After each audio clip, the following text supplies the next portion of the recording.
अस्सलामुअलैकुम दोस्तों, कैसे हैं आप। हम उम्मीद करते हैं कि आप खैर आफियत से होंगे। आज की वीडियो मैं उन लोगों के लिए बना रहा हूं जो कि प्रॉपर्टी को इन्वेस्टमेंट पॉइंट ऑफ व्यू से परचेज करते हैं।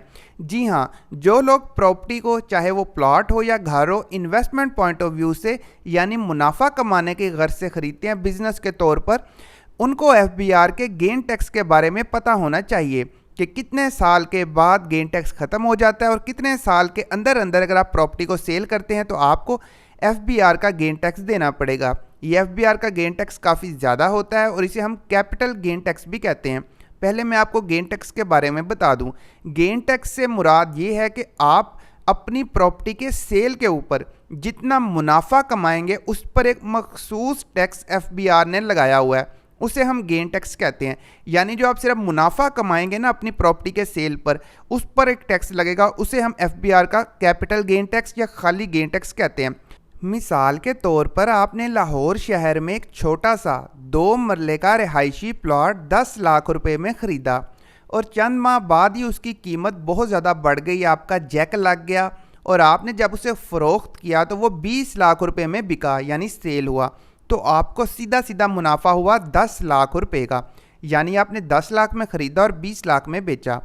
अब आपको एफबीआर इस पर 1% टैक्स लगाएगा अगर आप फाइलर हैं, और नॉन फाइलर हैं तो 2% लगेगा। तो मान लीजिए आप फाइलर हैं तो इस 10 लाख रुपए पर आपको 10,000 रुपये एफबीआर को टैक्स देना पड़ेगा। तो ये तो था कि अगर आप कुछ ही अरसे के बाद अपने प्लॉट को फ़रोख्त करते हैं तो आपको पूरा गेन टैक्स देना पड़ेगा।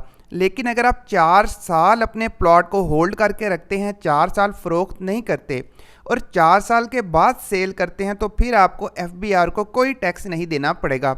चाहे आप 10 लाख मुनाफा कमाएं, 15 लाख या 20 लाख, आपको 0 रुपये 0 पैसे आपको एफबीआर को टैक्स देना होगा। यानी कि 4 साल की म्याद तक आपको प्रॉपर्टी को होल्ड करके रखना पड़ता है ताकि आपको एफबीआर को कोई टैक्स ना देना पड़े। मज़ीद मैं आपको ये समझा दूं कि जिस साल आप प्रॉपर्टी ख़रीदते हैं उस साल टैक्स की शरह सबसे ज़्यादा होती है और वो फिर मुतवातिर कम होती जाती है हर साल, और चौथे साल में सबसे कम होती है और 4 साल के बाद आपको टैक्स बिल्कुल नहीं पड़ता। तो मैं आपको टैक्स की शरह बता दूं। अगर आप पहले साल जिस साल आपने प्रॉपर्टी ख़रीदी है उस साल आप अगर अपनी प्रॉपर्टी को बेचते हैं तो एफबीआर का जो गेन टैक्स है वो फाइलर के लिए 1% है, नॉन फाइलर के लिए 2% है। अगर आप प्रॉपर्टी को दूसरे साल बेचते हैं यानी जिस साल आपने ख़रीदी है उससे दूसरे साल बेचते हैं तो फाइलर के लिए जो एफबीआर का गेन टैक्स है वो 0.75% है यानी 0.25% है, और जो आपका नॉन फाइलर है उसके लिए 1.5 गुना है 1.5%। इसी तरह आप तीसरे साल अगर प्रॉपर्टी को बेचते हैं तो फाइलर के लिए जो कैपिटल गेन टैक्स है वो है 0.5%, जबकि नॉन फाइलर के लिए है 1%। और अगर आप चौथे साल बेचते हैं तो फाइलर के लिए गेन टैक्स पड़ेगा 0.25% और नॉन फाइलर के लिए होगा 0.5%। तो हर साल गेन टैक्स की शरह में कमी वाक़या होती जाती है और चौथे साल के बाद यानी 5वें साल में आपको कोई गेन टैक्स एफबीआर को नहीं देना पड़ता।